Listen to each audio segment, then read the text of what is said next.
sou Larissa Rezende, sejam muito bem-vindos ao Dimensão Cultural, o lugar no universo onde filmes, séries, livros e games se encontram. E hoje nós vamos embarcar na magia do Natal. Definitivamente, o Natal é uma das comemorações mais mágicas que existem. E óbvio que o cinema não iria ficar de fora disso, produzindo várias obras sobre esse espetáculo encantador. E é sobre isso que vamos falar hoje.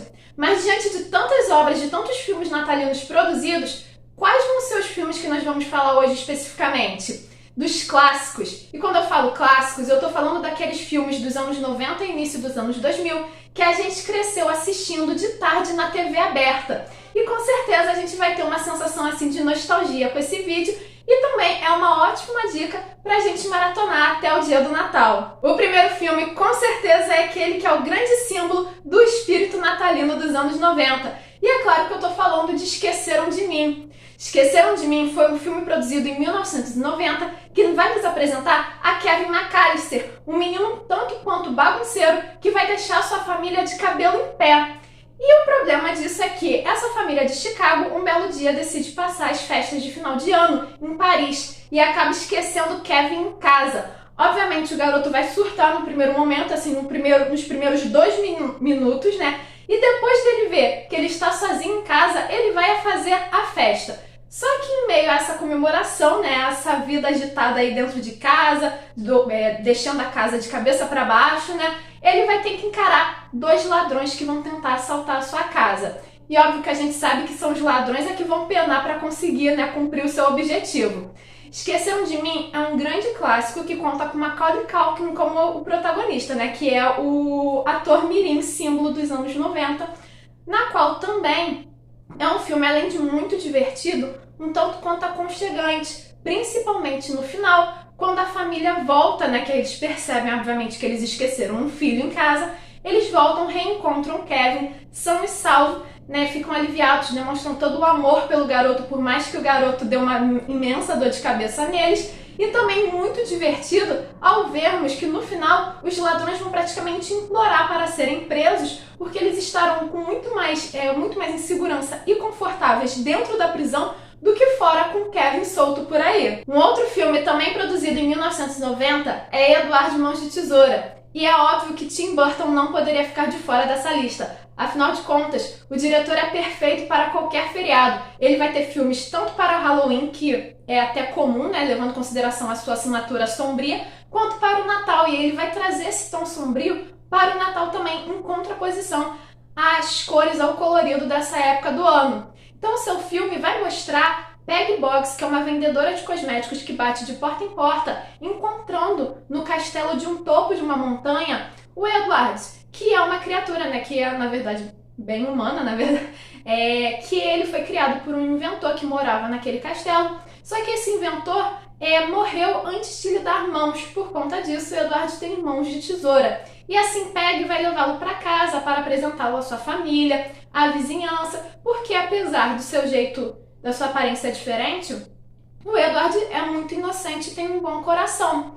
Só que em meio a todo esse sucesso que ele vai fazer, até por conta dos seus cortes de cabelos diferentes, né, que ele vai entregar para as mulheres da vizinhança, ele vai sofrer com muita perseguição, principalmente por conta do namorado da Kim, que é a personagem da Winona Ryder, que vai se envolver com Edward, né? Além também de fanáticos religiosos que moram nesse subúrbio californiano, né? Então é muito interessante isso, porque o Tim Burton ele vai se inspirar muito em Burbank para criar o cenário do seu filme, né, que era justamente o local onde ele cresceu na Califórnia, e vai ter uma contraposição muito interessante, porque a verdadeira magia do Natal, nesse sentido, tá com o Edward, que é o personagem sombrio desse filme, né? Por mais que a vizinhança seja extremamente colorida, as pessoas tenham sorrisos, né? Vivem sempre alegres, essa vizinhança tem muita hipocrisia por trás de todas essas cores quentes, né? Enquanto o Edward, com as suas cores mais frias, ele vai demonstrar o verdadeiro sentido do Natal. É um filme que sempre passa no Natal, até porque o filme começa com a Kim, já idosa, contando para o seu neto a história de como começou a nevar na vizinhança. Afinal de contas, a gente está falando de um local bem tropical, um local bem quente, né? Só que ela vai mostrar, né, vai contar a sua história com o Edward e vai mostrar que, na verdade, começou a nevar nessa época do ano justamente quando o Edward apareceu. Após ele ser perseguido justamente por ele ser diferente, e tem aquele lance que, por ser diferente, qualquer errinho que ele faça, por mais que seja sem querer, ele vai ser taxado como vilão, como monstro, ele precisa fugir, ele volta para o castelo e é do castelo que ele fica fazendo esculturas de gelo.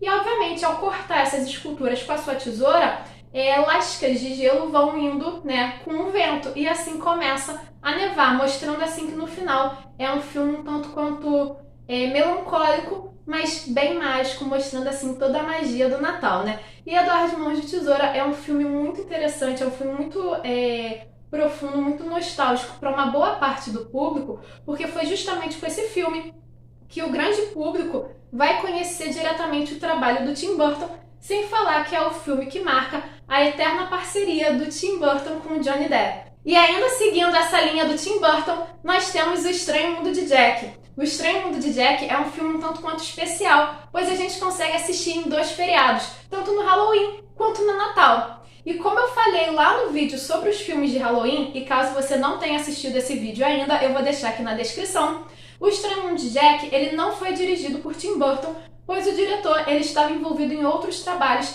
e ele não estava preparado, ele não queria naquele momento se envolver com um trabalho em stop motion, justamente por conta de ser um trabalho extremamente detalhista e devagar. Mas ele foi produzido e a história do filme é baseada no seu poema também. E por conta disso, O Estranho Mundo de Jack vai ter todo o estilo sombrio e macabro do Tim Burton. E de novo, ele vai trazer a magia do Natal de uma forma um tanto quanto diferente. Já que a gente vai falar desse filme sobre Jack Esqueleto, na qual é o rei da abóbora na cidade do Halloween. Só que cansado dessa vida monótona de todo ano ser mais do mesmo, de a cada ano ter mais e mais sustos, ele acaba achando a cidade do Natal e ele fica encantado com isso. E ele resolve fazer o seu próprio Natal, só que para isso ele precisa tirar o Papai Noel do caminho, né? Então, por conta disso, os habitantes da cidade do Halloween vão sequestrar o Papai Noel, ou melhor, como eles falam, Papai Cruel, né? E assim o Jack vai tomar o seu lugar. Só que um Natal feito pelos personagens da cidade do Halloween, a gente sabe que não vai dar muito certo. Então acaba sendo também um filme sobre aceitação. Jack, ao ver que errou, ele vai libertar o Papai Noel para ajudá-lo a salvar o Natal. E a partir desse momento, né, os representantes desses 2 feriados, dessas 2 datas comemorativas, estão ali em paz. E um outro filme bem natalino vai ser justamente Um Herói de Brinquedo.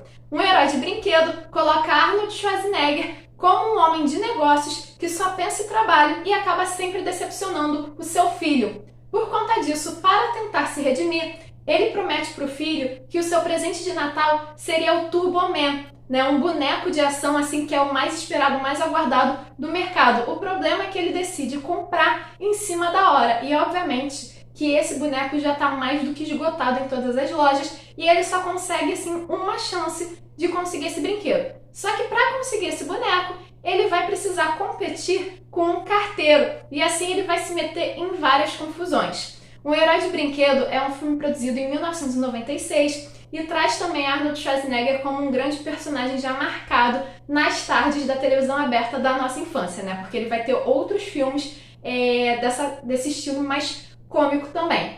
E é um filme, né, uma aventura um tanto bem realista, né? Na verdade, é uma aventura bem possível. Eu acho que a grande magia do filme está justamente nisso, né? Que é uma aventura onde o herói ele não vai enfrentar um monstro de 7 cabeças, um grande vilão vindo do espaço, ele vai enfrentar as compras de Natal de última hora. Ou seja, é uma aventura na qual todos nós podemos viver, né? E é um filme que tem um significado muito profundo ao mostrar que você não precisa ter superpoderes para ser um herói, né? O verdadeiro herói é medido pelos sacrifícios, por tudo que faz pelas pessoas que ama, né? No caso aqui, pelo que o personagem dele fez pela sua família. Então tem um significado muito mais profundo, o significado assim do verdadeiro, né? O verdadeiro espírito de Natal por trás de toda a comédia. E outro ator de comédia que também não poderia ficar de fora da lista de filmes natalinos é justamente Jim Carrey. E é óbvio que a gente está falando do Grinch aqui, né?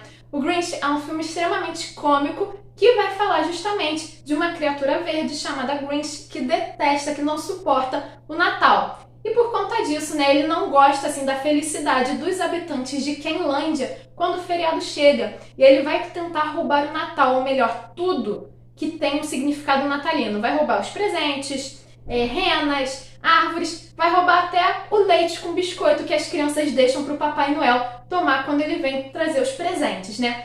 Só que ele não esperava que a pequena Cindy Lou iria tentar ser amiga dele. E por conta disso, dessa tentativa bem persistente da garota, o Grinch ele vai começar a se arrepender das suas ações. E uma das cenas mais fortes do filme e ao mesmo tempo engraçadas é justamente quando o coração do Grinch começa a crescer por conta dessa amizade e ele percebe o erro que ele está fazendo, que ele não quer mais destruir o Natal, que na verdade ele quer ajudar a salvar o Natal. Então, por trás de todo esse jeito rabugento da criatura, por trás de toda a comédia, porque obviamente nós estamos falando do Jim Carrey e é óbvio que é um filme que nos rende boas risadas, né? Tem um significado bem interessante, é bem ao estilo de conto natalino, a gente vai ter um certo narrador também aí no filme, né? E os habitantes de Quenlândia, eles são sempre muito felizes, muito bonzinhos, muito inocentes, né? Mostrando assim o verdadeiro significado do Natal, principalmente quando o Grinch ele chega para salvar o Natal, então ele chega com a posição de Papai Noel, né? Um Papai Noel um tanto quanto diferente, mas um Papai Noel que passou por várias fases aí emocionais até encontrar, né? Até redescobrir o seu coração. E agora vamos dar licença para ela, a rainha dos brinquedos. Ela é astronauta, empresária, professora, modelo, heroína, médica, dentista e também se tornou atriz em 2001 com o seu primeiro filme, com a sua primeira animação. E é claro que a gente está falando de Barbie e o Quebra-Nozes. Barbie e o Quebra-Nozes é um filme muito legal, né? Na verdade é o primeiro filme produzido nessa leva de filmes da Barbie e vai contar a história de Clara, uma menina que vai ganhar de Natal um quebra-nozes. Só que na noite de Natal, enquanto ela está dormindo, ela vai ser atacada pelo Rei Rato, que vai encolher a Clara. E assim o seu quebra-nozes ganha vida para proteger, para defender a moça. Só que agora, com ela encolhida, ambos vão embarcar numa aventura por um reino mágico justamente para fazer com que ela volte ao seu tamanho normal e volte para casa. E tudo isso regado a muito balé, já que o Quebra-Nozes é justamente inspirado num balé de um mesmo nome. Esse filme da Barbie ele vai marcar uma fórmula que vai ser usado nos filmes seguintes. Afinal de contas, a gente vai ter um início muito parecido nos outros filmes também. A Barbie, no caso aqui, ela está ensinando balé para sua irmã Kelly. E a Kelly, não conseguindo acertar os passos, ela começa a ficar chateada e assim a Barbie começa a contar uma história para ela, que é a história da Clara, justamente para dar uma lição, né? Esses filmes da Barbie, ele tem a ideia justamente de dar uma lição de moral no final, do tipo, a prática leva à perfeição, você não pode desistir só porque não está conseguindo, você tem que persistir nas suas tentativas que uma hora vai dar certo, né? E esses primeiros filmes, eles também chegam para valorizar algum tipo de arte. No caso, por exemplo, da Barbie Rapunzel, a gente vai ter a pintura e aqui a gente tem o balé, não só aqui, também como em outros filmes, como o Lago dos Cisnes, As 12 Princesas Bailarinas, né? A Barbie, ela dá uma valorizada muito legal, assim, na dança, né? E é muito legal adaptar justamente o Quebra-Nozes, porque é um dos balés mais felizes, mais tranquilos que existem, né? O balé, ele tem uma história, ele tem histórias em seus espetáculos um tanto quanto trágicas. E o Quebra-Nozes é uma das mais alegres e justamente essa, assim, com todo o espírito natalino. Então, só de pensar em Barbie e o Quebra-Nozes já dá uma nostalgia, a gente já sente um gostinho, assim, de uma tarde de Natal. E para terminar essa lista, é claro que eu não poderia deixar a rainha da sessão da tarde de fora. E é claro que eu estou falando de Whoopi Goldberg em Pode Me Chamar de Noel. Pode Me Chamar de Noel é um filme muito bonito dos anos 2000 que vai apresentar justamente a atriz como a personagem Lucy Collins. Só que Lucy Collins, ela é uma produtora televisiva que ela não acredita nem um pouco na magia do Natal. E isso vai ser um grande problema porque ela é justamente a sucessora do Papai Noel. Mas peraí, vamos voltar aí um pouco essa história. A verdade é que o filme vai começar com a Lucy criança indo no shopping para tirar uma foto com o Papai Noel. e ela vai pedir, enquanto criança, um presente que o Papai Noel vai ficar muito triste ao saber que ele não tem como entregar para ela, que é o seu pai de volta. Só que em meio a esse entrosamento, a Lucy vai experimentar o gorro do Papai Noel e o gorro vai brilhar na sua cabeça, indicando justamente que ela vai ser a próxima Papai Noel. E assim, quando o Papai Noel, tiver a idade, já estiver prestes a se aposentar, ele vai procurar Lucy novamente. E a Lucy, já adulta, como uma produtora televisiva, ela é uma pessoa completamente descrente, racional, pé no chão. Ela não acredita em absolutamente magia alguma. E agora o Papai Noel precisa convencê-la de toda essa verdade, que toda essa magia é real, para que ela ocupe o seu cargo, E é um filme muito bonito, muito encantador, é muito sensível, porque não é só o fato dela ocupar o papel de Papai Noel, É o fato de que ela precisa voltar a acreditar na magia do Natal. É uma jornada interna da própria personagem para voltar a acreditar nessa magia. E é óbvio que toda essa sensibilidade é misturado ao humor da Whoopi Goldberg, Então faz com que o filme seja extremamente encantador. O Natal é uma data tão cheia de possibilidades que nós temos uma infinidade de filmes aí que falam sobre esse dia. Filmes cada vez mais mágicos, românticos, animações muito sensíveis e engraçadas, entre outros gêneros, Então esses foram só alguns filmes que eu trouxe para você maratonar nesse Natal. São filmes extremamente especiais porque trazem uma sensação de nostalgia e traz aquele gostinho, de passar a tarde do meio da semana vendo esses filmes em período de férias até chegar a data do Papai Noel vir te visitar. E vocês, já viram algum desses filmes? Qual outro filme de Natal vocês gostam que eu não comentei aqui? Deixe a opinião de vocês aqui nos comentários e não se esqueça de curtir esse vídeo e de se inscrever no canal para continuar acompanhando as nossas aventuras. Nos vemos na próxima!